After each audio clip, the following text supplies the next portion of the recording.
Mollywood times എന്ന സിനിമയിലെ ആദ്യ ഗാനം കഴിഞ്ഞ ദിവസമാണ് പുറത്തുവന്നത്. അപ്ന ഫ്രൈഡേ ആയേഗ എന്ന ഗാനമാണ് പുറത്തുവന്നത്. ഇതുവരെ കാണാത്ത ലുക്കിലും സ്റ്റൈലിലുമാണ് നസ്ലിൻ ഈ ഗാനത്തിലെത്തുന്നത്. കൂടാതെ നടന്റെ ഡാൻസും ശ്രദ്ധ നേടുന്നുണ്ട്. ആദ്യമായാണ് നസ്ലിൻ ഇങ്ങനെ ഡാൻസ് ചെയ്യുന്നത്. അതിന്റേതായ പോരായ്മകളുണ്ടെന്നാണ് സോഷ്യൽ മീഡിയയിൽ വരുന്ന അഭിപ്രായം. നസ്ലിൻ പ്രയത്നിച്ചിട്ടുണ്ടെന്ന് മനസ്സിലാകുന്നുണ്ട്. പക്ഷേ ഒരു ഫ്ലോ ഇല്ല. ക്രമേണ മെച്ചപ്പെടുത്തുമെന്ന് കരുതുന്നു. ചെറിയ സ്റ്റെപ്പുകളിൽ ഫ്ലോയുണ്ട്, എന്നാൽ വലിയ സ്റ്റെപ്പുകളിൽ വഴക്കമില്ല എന്നിങ്ങനെയുള്ള അഭിപ്രായങ്ങളും ഉണ്ട്. നസ്ലിനു പകരം നടൻ ഷെയ്ൻ നിഗമായിരുന്നു ഈ ഡാൻസ് ചെയ്തിരുന്നെങ്കിൽ തകർത്തേനെ എന്നും അഭിപ്രായങ്ങൾ വന്നു. നന്നായി ഡാൻസ് ചെയ്യുന്ന നടനാണ് ഷെയ്ൻ നിഗം. ഷെയ്നിന്റെ ചുവടുകൾക്ക് ആരാധകർ ഏറെയാണ്.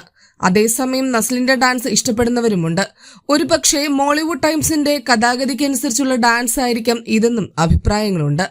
മലയാളത്തിൽ നിന്ന് ഏറ്റവും കൂടുതൽ മാർക്കറ്റുള്ള യുവനടനാണ് നസ്ലിൻ. പ്രേമലു എന്ന സിനിമയുടെ വിജയത്തോടെ നടന്റെ മാർക്കറ്റ് കുതിച്ചുയർന്നു.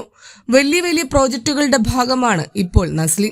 സിനിമയ്ക്കുള്ളിലെ സിനിമാ കഥയുമായി എത്തുന്ന സിനിമയാണ് മോളിവുഡ് ടൈംസ്. നസ്ലിന് പുറമെ സംഗീത് പ്രതാപ്, ഷറഫുദ്ദീൻ എന്നിവരും ചിത്രത്തിലെ കേന്ദ്ര കഥാപാത്രങ്ങളാണ്. അഭിനവ് സുന്ദർ നായക് ആണ് ചിത്രം സംവിധാനം ചെയ്യുന്നത്. മുകുന്ദൻ ഉണ്ണി അസോസിയേറ്റ്സ് എന്ന സിനിമയ്ക്ക് ശേഷം അഭിനവ് സുന്ദർ നായക് സംവിധാനം ചെയ്യുന്ന സിനിമയാണ് മോളിവുഡ് ടൈംസ്.